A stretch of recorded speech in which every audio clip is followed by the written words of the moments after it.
आखिरकार भारत के सामने एक ऐसी मुसीबत खड़ी हो गई जिसका ना तो कोई समाधान है और ना ही कोई विकल्प है। और अगर कोई विकल्प मौजूद है तो भारत की नौसेना को खुद मैदान में आना होगा। लेकिन सवाल है, जहां सऊदी अरब की नौसेना खुद पीछे हट गई, सऊदी की नौसेना जो कि अपने ही जल क्षेत्र में सिकुड़ कर बैठी है, तो फिर वहां पर भारत की नौसेना अपने युद्धपोत क्यों भेजे? वहीं भारत की नौसेना तो पूरे हिंद महासागर में एक्टिव है, लेकिन भारत की नौसेना ऐसे युद्ध में क्यों शामिल हो जो भारत का है ही नहीं? किंतु फिर भी भारत को फंसाने की कोशिश हो रही है, क्योंकि अब अचानक से भारत के सामने MIP का संकट उत्पन्न हो गया और यह संकट कुछ इतना बड़ा है जो भारत के लिए किसी युद्ध से कम नहीं होगा। तो चलिए इस पूरे संकट को डिटेल में बताते हैं, जो कि भारत के लिए अब तक की सबसे बड़ी समस्या है। खबर कुछ ऐसी है कि हूती विद्रोहियों ने लाल सागर में सऊदी अरब के 2 तेल के टैंकर पे मिसाइल और ड्रोन से अटैक किया। अब सऊदी अरब के जल क्षेत्र में सऊदी के तेल टैंकर पे अटैक हुआ, तो ऐसे में सऊदी अरब की नौसेना को एक्शन मोड में आना चाहिए, क्योंकि सऊदी नौसेना की यह जिम्मेदारी है कि कम से कम अपने लाल सागर में अपने जल क्षेत्र में किसी भी मालवाहक जहाज को सुरक्षा दे। लेकिन सऊदी की नौसेना खुद सिकुड़ कर पीछे हटकर बैठ गई। किंतु सऊदी नौसेना के ऐसे डर कर पीछे हटने की वजह से अब भारत के सामने मैरीटाइम इंश्योरेंस प्रोटेक्शन की समस्या खड़ी हो गई।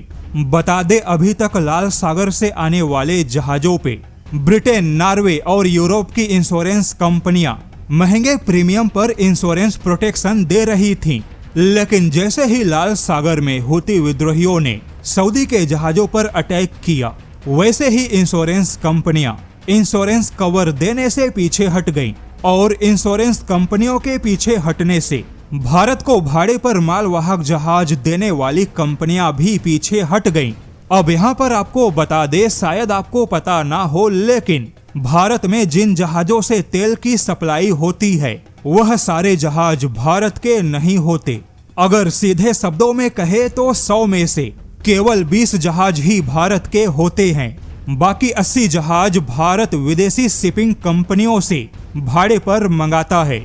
लेकिन अब जो विदेशी शिपिंग कंपनियां भारत को भाड़े पर मालवाहक जहाज देती हैं, अब उन्होंने चेतावनी दी है कि लाल सागर में हालात खराब हुए तो भारत को भाड़े पर भी मालवाहक जहाज मिलने में दिक्कत होगी, क्योंकि इंश्योरेंस कंपनियों ने पहले तो इंश्योरेंस प्रीमियम को बढ़ा दिया, ऊपर से इंश्योरेंस कंपनियों ने चेतावनी दी है कि अगर युद्ध में जहाज नष्ट हुए तो नए जहाज की कीमत देना मुश्किल है। अब ऐसे में भारत के सामने डबल समस्या उत्पन्न हो गई, क्योंकि सऊदी अरब ने कह दिया कि लाल सागर से तेल की सप्लाई अब संकट में है।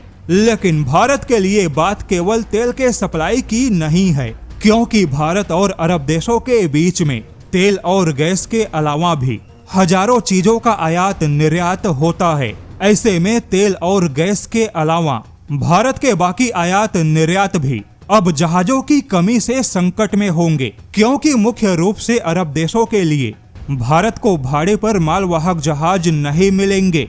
ऐसे में अब खुद भारत को अपने मालवाहक जहाज को जोखिम में डालना होगा। वहीं भारत के पास इतने पर्याप्त मालवाहक जहाज की संख्या नहीं है कि भारत अपने पूरे आयात निर्यात को संभाल सके। और जैसा कि नए मालवाहक जहाज को बनाना आसान नहीं होता, इसमें अरबों रुपए खर्च होने के बाद 3 या 4 साल का समय लगता है। तो ऐसे में अब कहीं ना कहीं भारत के पूरे सप्लाई चेन पर ही संकट आ सकता है।